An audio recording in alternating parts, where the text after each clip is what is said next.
نبدأ بموقف أعتقد كلنا عشناه أو شفناه. فتفوتة سكر صغيرة بتقع في المطبخ. آه. في الأول مش بناخد بالنا، لكن بعدها بكام ساعة بتلاقي جيش نمل منظم، طابور رايح وطابور جاي، عاملين عليها حصار. موقف مزعج جدا. جدا. بس ده بيخلينا نسأل سؤال أهم: ليه الظاهرة دي بالذات مش بنشوفها في محلات الحلويات؟ يعني مكان هو عبارة عن كوكب سكر حرفياً. بالظبط. حلويات من كل شكل ولون، ومع ذلك خالي تماما من النمل. إيه السر؟ النهاردة هنحاول نفهم الموضوع ده ونشوف التفسيرات المختلفة، من أول الوصفات الشعبية لحد رأي الخبراء. والموضوع ده فعلا بيفتح باب على عالمين مختلفين تماما. عالم كده بتاع الحكمة الشعبية والعلاجات المنزلية، وعالم تاني خالص بتاع الأنظمة الصناعية الصارمة. والقصتين بيحاولوا يفسروا نفس الظاهرة، بس كل واحدة بتدي إجابة مختلفة تماما. بالظبط. وخلينا نبدأ بالقصة الأكثر انتشاراً، الإجابة اللي أغلبنا سمعها أو يمكن حتى جربها: السمسم. في اعتقاد شعبي كده راسخ إن السمسم عنده قدرة شبه سحرية على طرد النمل. يعني بيقولوا تحط أطباق صغيرة فيها سمسم في أركان المطبخ، أو حتى تسد الشقوق بحبوب السمسم نفسها. وحتى استخدام زيت السمسم. الفكرة في كل ده واحدة، النظرية يعني بتقول إن رائحة السمسم النفاذة دي القوية بتعمل تشويش كامل لحاسة الشم عند النمل. تمام. وهنا بقى لازم نقف لحظة ونفهم ليه دي تعتبر ضربة قاضية للنمل. يعني الموضوع مش مجرد إن الريحة مش عاجباهم وخلاص؟ لا، أعمق من كده بكتير. النمل مش مجرد بيشم الأكل، هو بيستخدم حاسة الشم كنظام ملاحة واتصالات متكامل. نظام اتصالات؟ إزاي؟ كل نملة وهي ماشية بتسيب وراها أثر كيميائي، حاجة بنسميها فيرومونات. سمعت عنها. الأثر ده هو اللي بيقول لباقي النمل الأكل من هنا، ارجعوا للعش من الطريق ده، أو حتى في خطر هنا.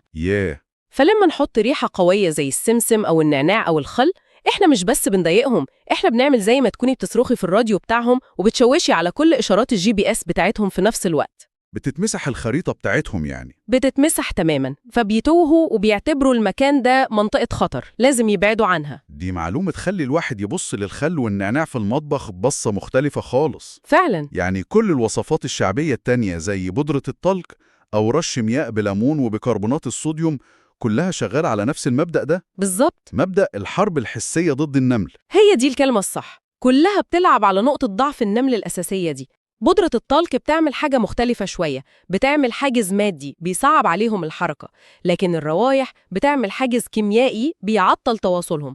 كلها استراتيجيات دفاعية بسيطة وفعالة إلى حد ما في البيت. أنا لازم أعترف إني جربت مرة موضوع الطباشير. عملت إيه؟ رسمت خط تخين حوالين فتفوتة سكر. أول كام نملة وصلوا للخط ولفوا ورقوا، حسيت إني عبقري وفهمت أسرار الكون. أكيد. ساعة بالظبط ورجعت لقيتهم عملوا كوبري صغير من التراب فوق الخط وعدوا. كائنات مذهلة في إصرارها جدا. ودي شهادة حية على إن الحلول دي ممكن تكون مؤقتة، بس وسط كل الأفكار الدفاعية دي في طريقة مختلفة تماماً ومبتكرة جداً المصادر ذكرتها، اللي هي فخ العسل. دي عجبتني جدا، لأنها بتغير طريقة التفكير تماما. بدل ما نطرد النمل بنعزمه. بالظبط. الفكرة ببساطة إنك بتحط برطمان فيه شوية عسل عشان تجذبهم، ولما يدخلوا عشان ياكلوا بيغرقوا وما بيعرفوش يخرجوا. دي بقى نقلة استراتيجية من الإبعاد الدفاعي للفخ الهجومي. صح. بدل ما نتعامل مع الأعراض ونبعد النمل اللي شايفينه، بنحاول نضرب أعدادهم نفسها. ده بيورينا إن حتى في المشاكل البسيطة زي دي في مدارس تفكير مختلفة. طيب، كل ده جميل ومنطقي، بس في إطار بيوتنا الصغيرة. لكن هل معقول إن محلات حلويات ضخمة بتعتمد إنها ترش سمسم في الأركان أو تحط فخاخ عسل؟ هنا بقى بنوصل لوجهة نظر تانية خالص. أيوة. في مدير مصنع حلويات اسمه محمد الغنام، وصف فكرة إن السمسم بيعطل حاسة الشم عند النمل بإنها غير منطقية إلى حد كبير في السياق التجاري. وهنا بنربط ده بالصورة الأكبر. وجهة نظر المتخصص بتنقلنا من عالم الوصفات المنزلية لعالم الإجراءات المنهجية. الحل من وجهة نظره مش في مكون سحري، لكن في نظام عمل صارم ومتكامل. وهو قال إن السر الحقيقي أبسط وأصعب في نفس الوقت. السر مش في اللي بيضيفوه، السر في اللي بيعملوه كل يوم. قسم الحل ل3 أركان أساسية. بالظبط. وخلينا نحلل ال3 أركان دول لأنهم بيمثلوا الفرق بين التعامل الهاوي والتعامل المحترف. الركن الأول، النظافة الوقائية. يعني مش مجرد مسح الأرضيات؟ لا، دي عملية مستمرة طول اليوم. أي فتفوتة سكر، أي بقايا بتتشال فوراً. المبدأ هنا هو منع الدعوة من الأساس.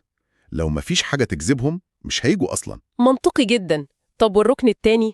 الركن التاني هو التحصين. يعني إيه؟ إغلاق كل الشبابيك والفتحات وأي مدخل ممكن النمل يدخل منه. يعني بتحولي المكان لقلعة محصنة ضد أي غزو خارجي. تمام. ودول كده أول خطين دفاع. بالظبط.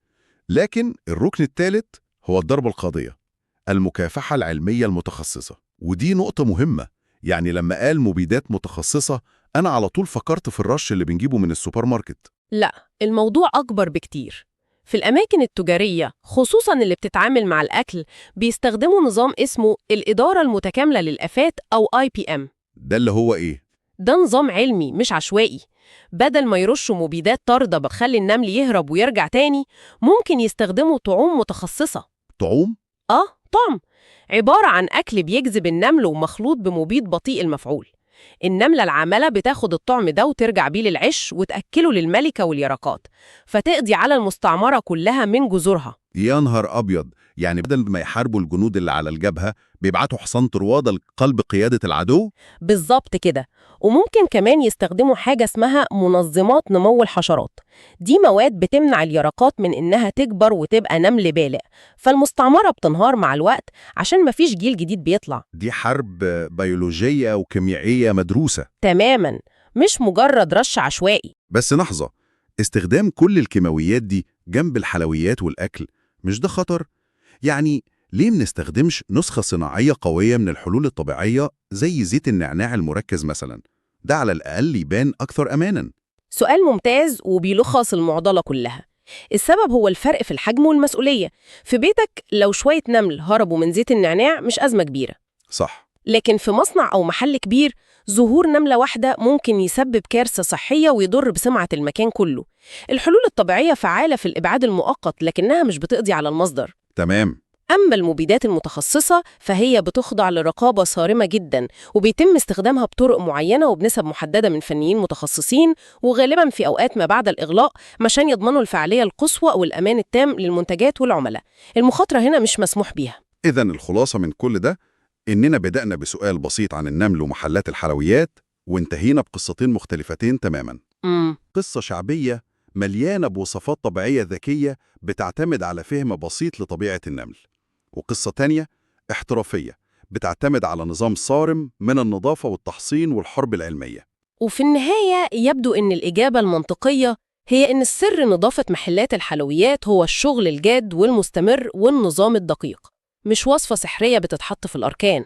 يعني الفرق بين النجاح والفشل هنا هو منع المشكلة من الحدوث أصلاً. بالظبط، مش نستناها عشان نعالجها. يعني السمسم والخل ليهم مكانهم، بس في مطبخ البيت مش في خط إنتاج مصنع. تماماً.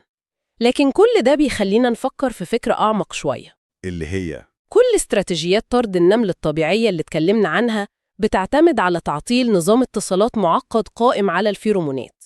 نظام غير مرئي بالنسبة لنا، لكنه أساسي لوجود مجتمع النمل. صح. ده يخلينا نتساءل، يا ترى إيه الأنظمة الطبيعية التانية غير المرئية اللي بنعطلها في بيئتنا كل يوم بالروائح الصناعية والمواد الكيماوية اللي بنستخدمها، حتى لو كانت بنوايا حسنة زي تنظيف بيوتنا أو تعطير الجو؟ واو. إحنا ممكن نكون بنشوش على شبكات تواصل كاملة ممكن نكون مش شايفينها ولا فاهمينها أصلاً. سؤال مرعب شوية ومحتاج تفكير. إننا ممكن نكون بنقطع خطوط تليفون في عالم كامل عايش معانا وإحنا مش واخدين بالنا.